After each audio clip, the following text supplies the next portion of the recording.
Hello again everyone, and welcome back to my series on iconic structures of the world.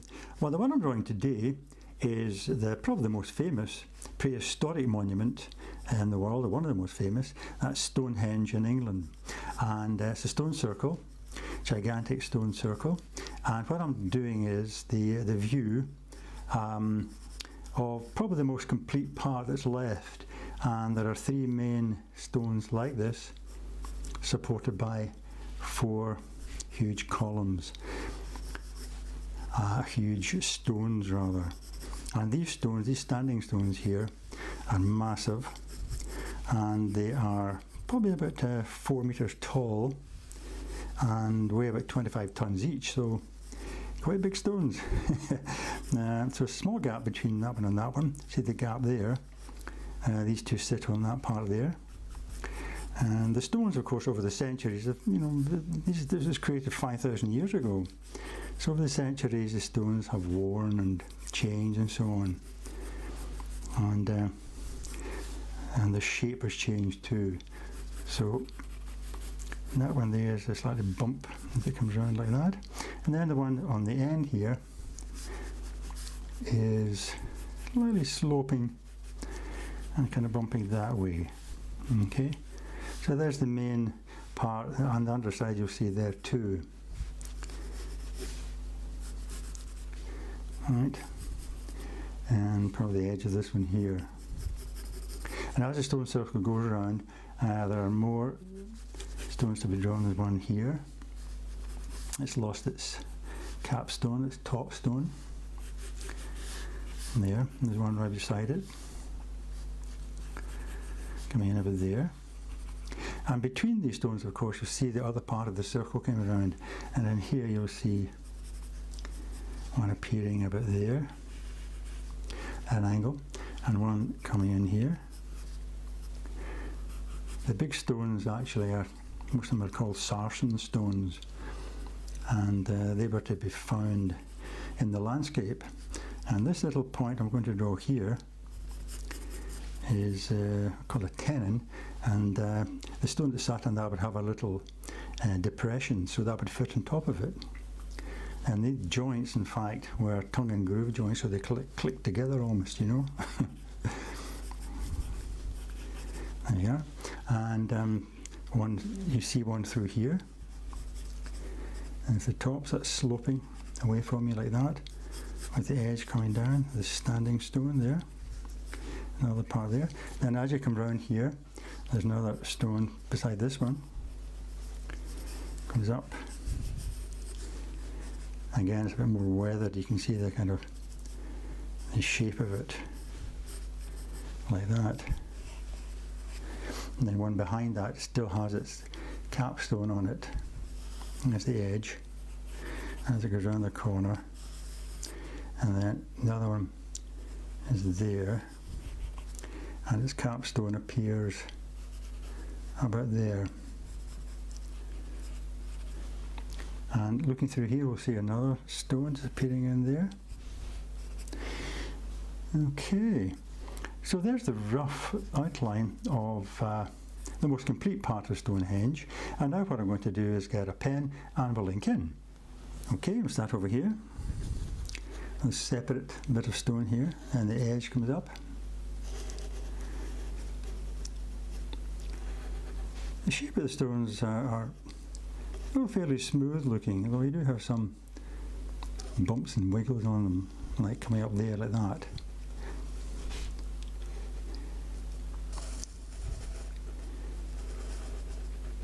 As I said, some of the stones are called, most of the stones, the big stones are called sarsens, and the other ones are called blue stones, mainly because I think they're had a slight blue tinge to them when they were wet and being cut. So there's the three capstones there. And move on to this supporting stone now. Come down at an angle there. A bit of a bump there coming down. You can see a bit of that edge coming in like that. Slightly more delicate line. Of course, these lines here are created by the grass and you also get some indentations and so on the stones themselves. I'll be putting those in with a finer pen in a moment. It comes in, goes down like that. And just take the weight off the pen, you know, when you want to make your little lines finer. There, and the stone behind here. This one coming up. And the top curved and coming out, swelling out slightly. And then the other supporting stone here. And the top stone here. Its edge going down like that. And back over to this one now. And smooth top to that one, bulges out slightly, comes back in a bit. More straight on this side. And the one we can see in between here.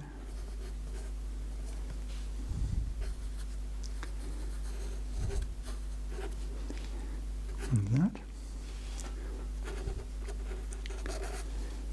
And this big one here with a tenon at the top. And fallen stones here, quite a few of those in the middle. Top of that's a bit more curved. Is that like that? A bit of a bulge. And your line coming up around here. And then this one.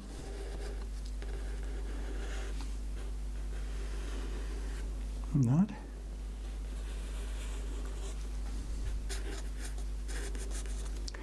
And the one of the behind it there in the centre. The top stone. And again, let's go back to this and put a couple of these wee worn lines in.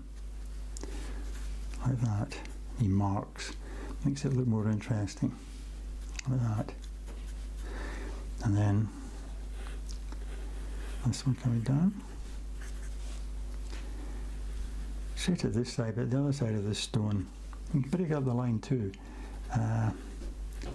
There's a bit more of a curve coming in here like that, and sloping out quite a bit, like that. And then this one does kind of the same thing. There. With more lines coming in here. Right. Now on the stones themselves, you've marks which have occurred over the centuries, and what weather has done to the surfaces, and you also get lichen and so on. So what I'm going to do is get a finer pen and put some of those marks in. Okay, putting some of the marks in. They come from the top mainly, you know, the weathering has kind of always like just dripped down from the top of the stone. And you get quite a few shapes like this coming over, you know, with gaps in them and so on. But use a very light line. You don't want to make this line too heavy. Like that. Okay. And this one here, there's quite a few in the top. Comes in like that. If you get actual pictures of the stone, you can see the marks yourself. Now obviously you don't have to be too particular about the shape. You can kind of use your artistic imagination a bit, you know. But as long as you get them roughly where they are, you get the sense of the age of the stones and so on. Getting more dripping down here, like that. Okay. And eventually what I'm going to do is get a 6B pencil and shade in some of the dark parts, and give you also a sense of the solidity, the three-dimensionality of the stone. Get quite a few in this one here coming up, and I'll shade those bits in, and then coming around here, and quite a big one in this one, like that. and a bit there. Okay, so you can start to see they're a bit more interesting looking now. Coming around there and around here. Okay, so I'll get the pencil and shade in. Before I do that, what I'll do is I'll shade in with black the underside of these stones here, and that makes it that much more dramatic.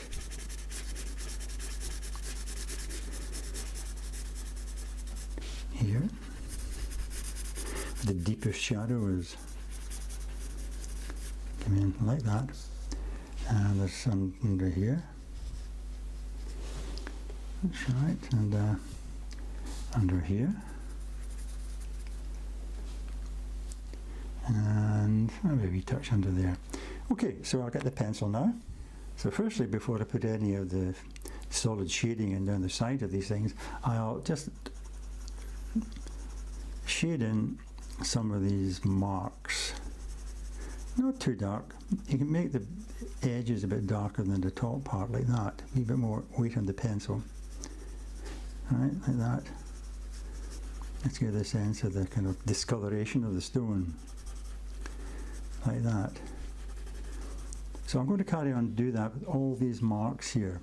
Alright, and I'll catch you when I'm finished. Okay, I'm just finishing off now. As you can see, I've shaded in most of all these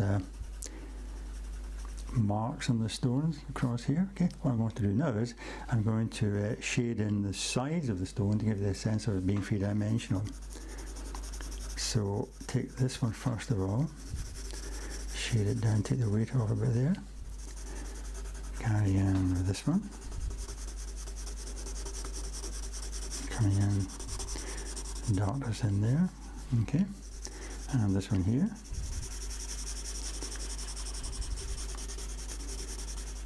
Like that, on the side. You put a few pencil marks in too, actually. That usually that can help, you know, give a bit of a graphic nature to it. A bit of shading in that one there, and on this side.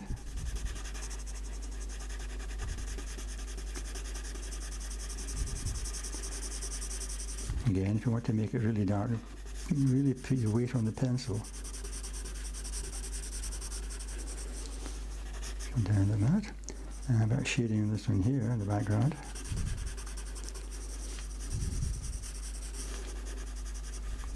That. These ones which are facing you, possibly there's a bit of shading down each side because you don't actually see the edge of it. So just a wee bit of shading up the side there to give a sense of the shape. And then we can shade that in here as it's in the background. And these as well, and down this side, there, like that, we've got shading under the big stones at the top, around, and then this one's actually quite discoloured, so we'll take this shading down a bit beyond those markings there, down to about here. There, and you touch there, and this side,